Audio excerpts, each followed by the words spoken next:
Assalamualaikum warahmatullahi wabarakatuh. Saya Tabina Rahma Azharwani. Di sini saya akan menjelaskan mengenai pengujian keamanan pada perangkat lunak. Pertama-tama, apa tujuan dari pengujian keamanan? Tujuannya adalah untuk memvalidasi dan verifikasi keamanan dan fungsionalitas software menggunakan pengujian quality assurance. Lalu, memastikan kode yang dikembangkan dapat berjalan sesuai harapan, serta melindungi data dan menjaga keamanan sistem dari serangan cyber. Selanjutnya, melakukan validasi attack surface dan dynamic code analysis. Pengujian dimulai dengan validasi attack surface untuk mengecek apakah kontrol keamanan sudah diterapkan dengan efektif. Setelah itu,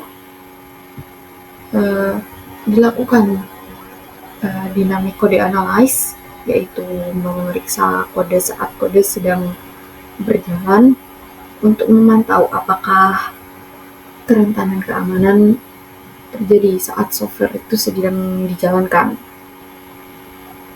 Kemudian, terdapat 3 metode utama dalam pengujian. Yang pertama itu white box testing.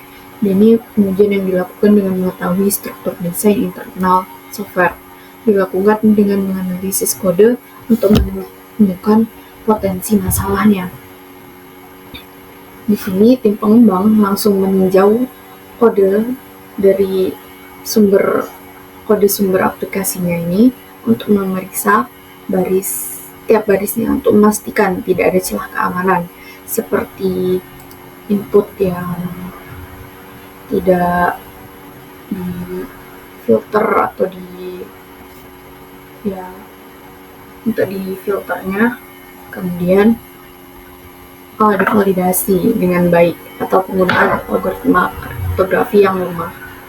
Kemudian black box testing, ini pengujian yang dilakukan tanpa mengetahui struktur internal software. Jadi ini pengujiannya dilakukan hanya dengan menguji input dan output dari softwarenya. Yang ketiga, kriptografi validation testing. Dan ini memastikan pengguna algoritma kriptografi yang sesuai. Dan ini untuk verifikasi apakah pengguna aplikasi ini menggunakan algoritma enkripsi yang terbaru atau yang lebih tahan terhadap serangan cyber seperti AES 256 untuk melindungi data sensitif pengguna. Pengujian ini dilakukan dengan mengevaluasi manajemen kunci dan keamanan enkripsi data. Lanjut ke tahap berikutnya, pengujian untuk quality assurance. Untuk melakukan pengujian untuk quality assurance ini, yaitu memastikan menerapkan pengujian untuk membuktikan keamanan dari kode yang dikembangkan. Penting untuk menggunakan daftar ancaman yang sama saat pemodelan ancaman atau threat modeling untuk memastikan potensi risiko tercakup. Nah, pengujian yang dilakukan ini yaitu dapat menguji validasi input, yaitu proses mengirim data pengguna untuk memastikan keamanannya dan mencegah penyalahgunaan. Kemudian ada injection flow, ini jenis kerentanan keamanan di mana pengguna memasukkan input tanpa diverifikasi atau filter dengan baik oleh sistemnya.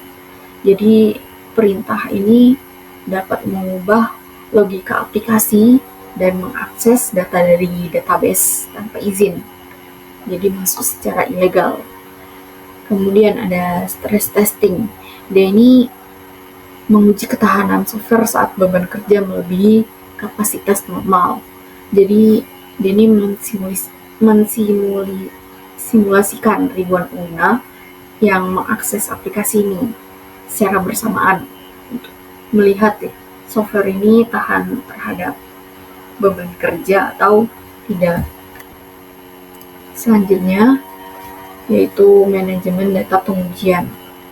Yang pertama dilakukan yaitu mengidentifikasi output data pengujian. Dengan mengidentifikasi output apa yang diharapkan akan keluar setelah pengguna menginput data, lalu menguji transaksi dengan data sintesis agar tidak terkait dengan proses bisnis sebenarnya. Transaksi sintetis ini bisa dilakukan secara pasif atau aktif. Transaksi pasif yaitu pengujian yang hanya menganalisis perilaku pengguna ketika menggunakan aplikasi, dan transaksi aktif yaitu pengujiannya dilakukan dengan skrip untuk menguji ketersediaan dan kinerja dari layanan. Selanjutnya, manajemen data pengujian dapat